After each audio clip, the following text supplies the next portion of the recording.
did everything. Wow.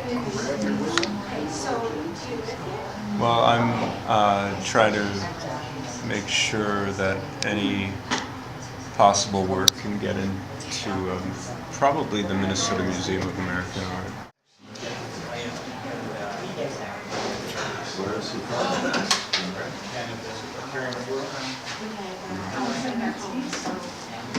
Oh, my show is wonderful. Yeah, it's on month number 8 now, and really pretty amazing recently. We're here because we appreciated and loved this man, and we know him in different capacities. We have some wonderful people from the artist community who knew him in that way, and we'll have an opportunity to hear from one of them. We also maybe lived by him. Many of you are residents here and had the chance to interact with him in some way. Around with him because I have no talent in the visual arts whatsoever. But just through other conversations and interest in that, and political and historical things, and his interest in what's going on in the world today is The MacDonald, not the McDonald. Dear friends, let us love one another, for love comes from God. No one has ever seen God, but if we love one another, God lives in us. And I got to know a little bit of Hollis when we would share some time in the late afternoon when he was finished with his work, and I was enjoying it.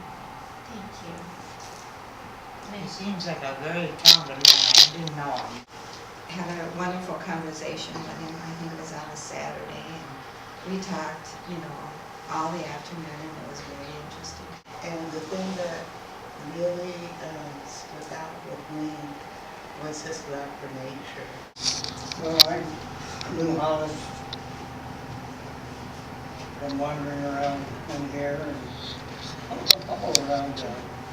And I came over and saw some of the work that he had done, and had a chance to talk with him, and I was impressed by the range of his interests as he talked, and the passion that he had for all kinds of things. And over the years, I met someone who worked with his wife at the time at the Minneapolis Institute of Arts, and was a big fan of his work and learned more from her perspective. So I'm interested in him now for his legacy of his art. He is a fantastically talented artist, and he deserves to have his art to remain in the public consciousness. I've heard many stories, especially about bees, and I'm sure you all have too. But the point being, there's one thing that I want to share with you that wasn't shared. And he and I both served in the United States Army. And he was in a recon platoon. And he was very proud of that also. And so that besides talking about bees pollinating flowers, we talked about how to shoot straight. So the thing is, I just wanted to add that. Well, Hollis was one of the old gods. I think my parents had his paintings before I was even born, and later they had to kick him out when he was visiting due to the cantankerous nature. So I never really knew him until he moved into my building. And anyway, I just wrote a little something I wanted to share with everyone, kind of like as a letter to Hollis, but more as a letter to everyone here. Dear Hollis, what was your favorite memory or earliest dream that guided you towards a perfect future? You took it and held it dear, bristling like a porcupine whose quills broadcasted to the rest of the world. Your need for its revelation demanded a world filled with inspiration, like a kid playing with a toy. Because of this, there were no easy exchanges within relationships, commerce, or pop culture. And then again, sometimes it flowed like rivers. You're always ready to run away and play, or at other times share your escape plans.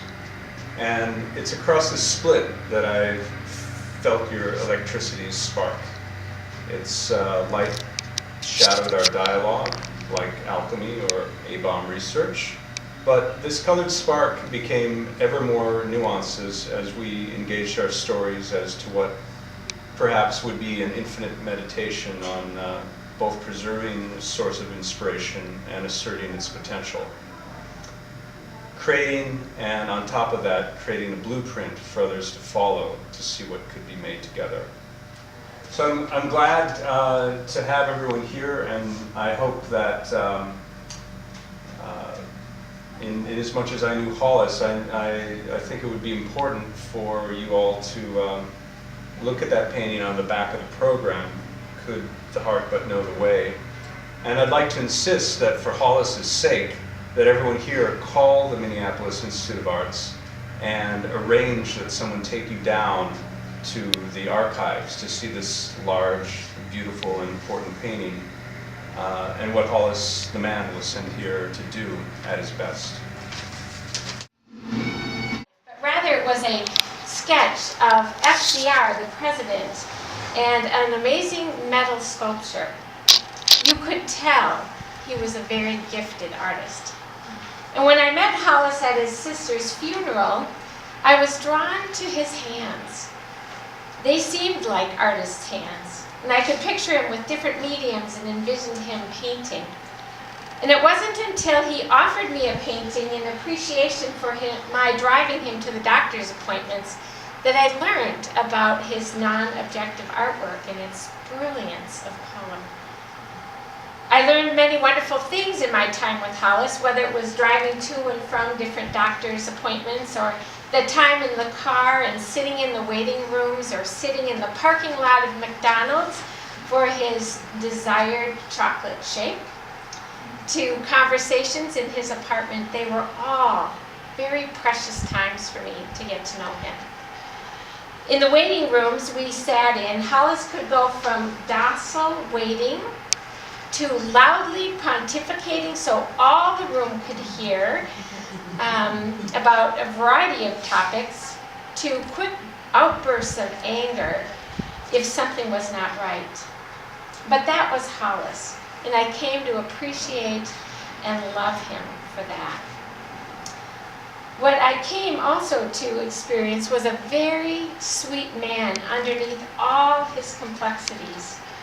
And he was grateful, always saying thanks. In fact, his last audible words that I heard from him before he died was his saying, "Thank you for coming." Hollis was cantankerous and complex, but he was kind and gentle, intriguing and gifted, humble and appreciative. I appreciated how he had that eye to notice the beauty in the ordinary when we sat in waiting rooms. He noticed the pattern in a woman's clothing, color in the nuances of a photograph on a wall, the smile of a child, or the color of their eyes. But what I really loved about Hollis was his raw, uninhibited way of telling those total strangers what he noticed. "You've got a great smile," he might say, or "I like that pattern in your scarf." What we might think about the comment and make a mental note of that beauty, but Hollis wasn't afraid to say it out loud to the person. And as Rich explained, I'll always remember Hollis one Christmas Eve when we invited him to dinner with our family, and then to church for a Christmas Eve service, how his observant eye spotted a barely noticeable, due to her tiny stature, 90-year-old woman in a sea of choir members. He appreciated the music, and he wanted to make sure that I told that 90-year-old woman how impressed he was by her, that at her age she was so vibrantly singing, and I promised him I would do that. I loved how he had a strong idea of what was right and wrong, but that was also what could get him in trouble.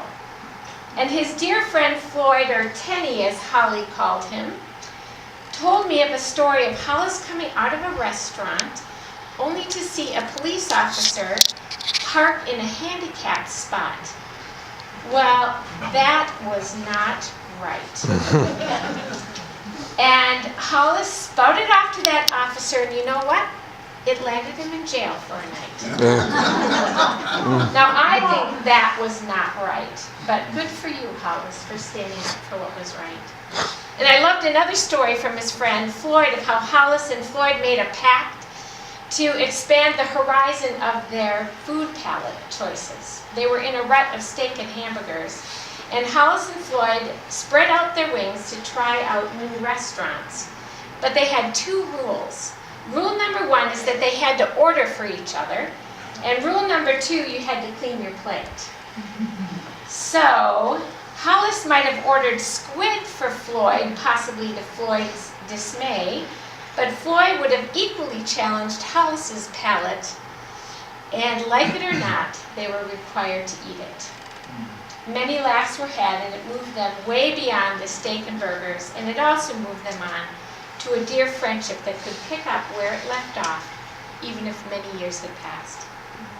And as we said, Hollis was very proud of his Scottish heritage, and he would, like I said, often remind me and others that his name was MacDonald instead of MacDonald. And he was proud of his Scotch in him that kept him frugal. And the Presbyterian Church, with its roots in Scotland, that he thought in his mind was the first to ordain women. And he loved pointing out to everyone that I was a minister. Hollis told me once that he thought about becoming a minister, and he grew up at Highland Presbyterian Church in North Minneapolis, where he and his family walked to church. While he wasn't a church-going man in his adult years, he was a person seeking and wrestling with philosophical questions of life, and it sounds like maybe even some of his paintings reflected that wrestling. As a minister, and more important, as a friend who cared about Hollis, I want to share my thoughts about how I believe God's love surrounds us wherever we're at, and how he goes and walks with us in life. The scripture said, "Who shall separate us from the love of God in Christ? Shall trouble or hardship or persecution or famine or danger or sword? No, we are more than conquerors through him who loves us." As Hollis is painting, "The way is not easy" expresses, and I don't know all of it, so forgive me if I don't express it quite right, but when I heard the title, there were things that came to my mind too. It came to my mind that life in all its innocence and beauty is not without its uncertainties and hardships and questions, and how to navigate is the predicament. I did not know Hollis then, nor did I know the emotions that stirred his paintings. But I do know that the expression of his feelings in the journey captured on canvas were true works of art that engaged you and invited you in. None of us are immune from the hardships or brokenness of our world, and I know from conversations with Hollis that he wasn't immune either. But the beauty and promise of God is that we do not have to walk this life alone. God's Spirit is alive, giving us his presence through the power of his Spirit, guiding us with his wisdom and his strength as we navigate this path called life, if we are but open to it. Sometimes in the rush or in the independence of our lives, we miss the reality of God's love and presence right around us. I believe God's Spirit was alive with his presence and love of God in the way he showed up to Hollis in different ways. And one way was through the love of a mother and a sister. Hollis would often tell me of his deep respect for his mother. She must have been a very creative person too, as he spoke of her creativity, her hard work, and many talents, and the way she persevered through hardships in her life. No mother is perfect, but she was faithful. And I discovered in Hollis's room a Bible that his mother had written in to him later in life. And you could sense from her writing the deep presence of a mother's love. And I knew his sister well, and she too was a woman of faith. Now I know how many of you felt it was really hard to get to know or get a hold of Hollis by phone. He hardly answered it, but I know from his sister that they spoke the same time every night on the phone until her passing. God's heart in the gift of relationships, speaking his love through a family's love. Who can separate us from the love of God? His sister asked if I might be sure that Hollis received something upon her death, and I promised her I would. But after I fulfilled that promise, I had this stirring in my heart to reconnect with Hollis. God's prompting, I believe, to remind him too that he was not alone now that all his family had passed. And I just lost my place, so give me a minute. All right. My relationship with him over the past 4 years has been a blessing to me, and I believe and hope that it was a blessing to him, for he told me so.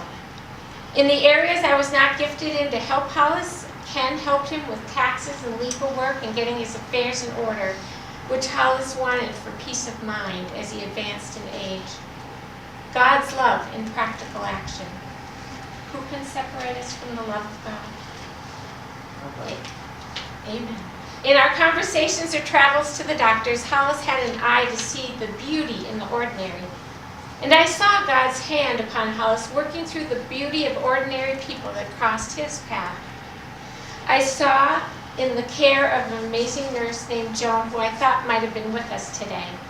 She was so wonderful in loving Hollis, in knowing about his artist days, affirming his gifts, and sharing her amazing, beautiful personality and nursing skills.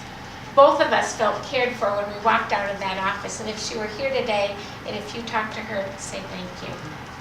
And I saw it in his primary care doctor as well, Dr. Halfmeyer, who was so patient and skilled, not only in medicine, but in listening to Hollis.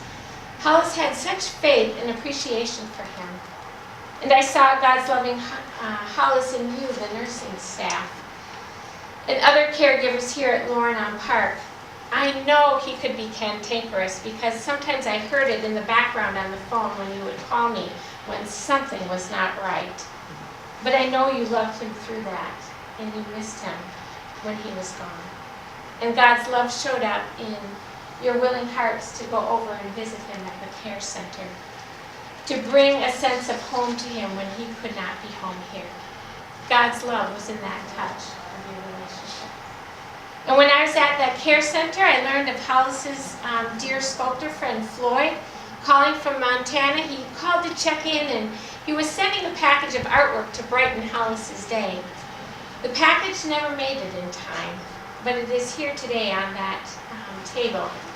Beautiful sculpture work that maybe you could enjoy and have to brighten your day. And most recently, I learned about you, Sean, and your appreciation and care of Hollis's work and life, and that sent you on a mission to try and get Hollis's artwork back up into the public view to keep his wonderful legacy alive. Thank you for taking Hollis to those museums and for alerting the artist community to today, and for the wonderful photograph that's on the front cover of our bulletin, which is Sean's wonderful work. Well, as the passage that we were read to in 1 John today reminds us, friends, let us love one another, for love is of God. Let us continue to do that in the way that you loved Hollis and in the way that you love others. Well, a year ago, I was flying back on a plane to Minnesota, and flying high above the earth over the dotted clouds in the sky, I saw the most brilliant sunset happening below in the orange and red crimson color that spread across the horizon. Now, Hollis would have had an amazing eye for the beauty of that. And from the vantage point of the plane, the window I was sitting, I could see the majestic broad sweep of awe-inspiring color from God's hand, the maker of heaven and earth. And down below, I could see the specks of human life scurrying around like dotted little lights on a freeway. It was a holy moment for me. For in that moment, I was reminded that God is God, and I am not. I needed that quiet reflection from my scurrying and busy routine and challenges of life to stop and remember, to be reminded of God's character, God's creativity, God's holiness, God's majesty, God's sovereign power, God in all his glory. But what I loved about the God who I placed my faith and trust in is that while he is the creator of the universe, the hand that began this beautiful world's unfolding, God is also a personal God who intimately knows us, and whose deep love seeks after us, and whose real and living love came down in a form we could understand. In Jesus, who taught us how to love and showed us God's ultimate love in taking our sin and brokenness on the cross. Who shall separate us from the love of Christ? In the last days of Hollis's life, I tried to come down every day. It was hard for him to no longer be in his familiar surroundings, and I did not want him to feel alone. The last time that I saw Hollis, I held his hand, and for a long, lengthy time, he tightly wrapped around those beautiful artist's fingers around my hand and would not let me go. That was a holy moment for me. I felt the swell of my love for him and God's love for him in that very room. And when I had to leave, I told him I loved him and that he was not alone. God was with him. And that was the last time that I saw him. But I knew God's loving heart would not let go. Touched by the love of God, could the heart but know the way? I believe God touched Hollis's heart and guided him through. Who shall separate us from the love of Christ? Shall trouble or hardship, or persecution or famine, or nakedness or danger or sword? No, in all these things we are more than conquerors through him who loved us. For I am convinced that neither death nor life, neither angels nor demons, neither the present nor the future, nor any powers, nor height nor depth, nor anything else in all creation will be able to separate us from the love of God.